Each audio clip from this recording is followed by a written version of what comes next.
Gauri Suryavanshi, S Marathi मध्ये आपलं स्वागत। वळूया आजच्या बातमीकडे। आरमोरी उमरेड महामार्गावर कोर्धा ते कानपा या दरम्यान ठिकठिकाणी पडलेल्या खड्ड्यांमुळे हा महामार्ग की खड्डे मार्ग हा प्रश्न या महामार्गावरून प्रवास करणाऱ्या प्रवासी तसेच खासगी वाहन चालकांना पडत आहे। एकीकडे वाहन चालक किंवा वाहन मालक यांच्याकडून रोड टॅक्स वसूल करतात। बऱ्याच वेळा खड्डे चुकविण्याच्या नादात अनेक गंभीर अपघात होऊन वाहन चालक, सहप्रवासी किंवा सर्वसामान्य नागरिक यांना कायमच अपंगत्व किंवा स्वतःच्या जीवाला मुकावे लागत असते।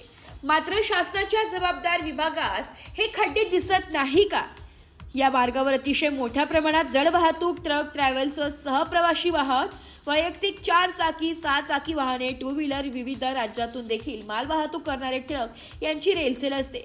तसेच या मार्गावर अपघाताच्या घटना नेहमीच घडत असतात।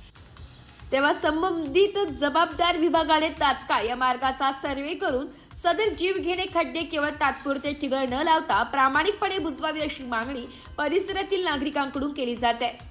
एस मराठी न्यूज साठी तालुका प्रतिनिधी संजय रामटेके, नागभीड। अशाच नवीन ताज्या घडामोडी जाणून घेण्यासाठी आमच्या एस मराठी न्यूज चॅनलला लाईक करा, शेअर करा, सबस्क्राईब करा आणि बेल आयकॉनला क्लिक करायला विसरू नका।